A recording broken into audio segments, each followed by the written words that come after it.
This is a clogged artery. And what I'm about to tell you might shock you because most people think cholesterol is the problem. But what if cholesterol is already showing up because there's already damage happening? Be sure to save this video and share it with someone you care about because this could change the way they look at their health forever. Okay, so imagine your arteries are like the water pipes in your house. Blood is supposed to flow through them easily. But when blood sugar stays high for years, that sugar becomes sticky. It starts attaching itself to the proteins inside your blood vessels. Scientists call this glycation. Think about pouring syrup through a pipe every day. Eventually, that pipe won't be as smooth as it once was. And this is where the real problem begins. That sticky sugar creates irritation and inflammation. The smooth inner lining of the artery start becoming damaged. You can't feel it. You don't get a warning light. You don't wake up one morning saying, my arteries are being damaged. This process can happen quietly for years, just like the pipes in your house. Now watch what your body does next. This is the part almost nobody talks about. Your body is incredibly smart. When it sees damage, it sends a repair crew. Part of that repair crew includes cholesterol. That's right. Cholesterol. Cholesterol doesn't just randomly jump into your artery walls. It's often responding to damage that already exists. Think of it this way. If you see 10 fire trucks parked outside a burning building, did the fire truck start the fire or did they show up because there was already a fire?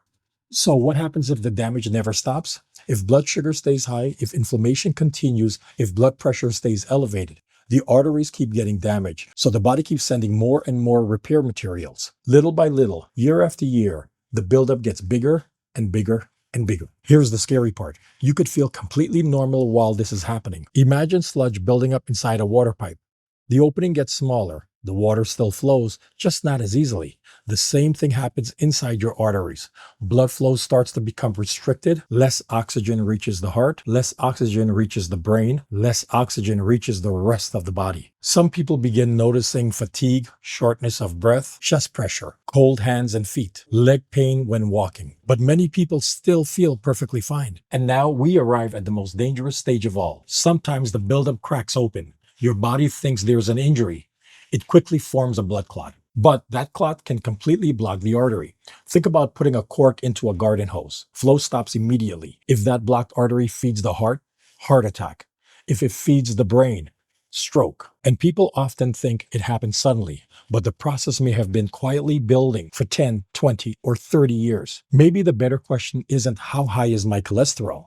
Maybe the better question is, why is my body sending the repair crew in the first place? Because a heart attack doesn't usually start the day it happens. It starts years earlier when the damage first began. Like and follow for more health tips. Comment the word support if you want to learn how I supported my health, lowered my cholesterol, and got control of my sugar levels naturally. Be sure to catch me in my interactive live events every day at 12:30 p.m. and 8:30 p.m., where we go deeper into the topics like this and answer your questions live.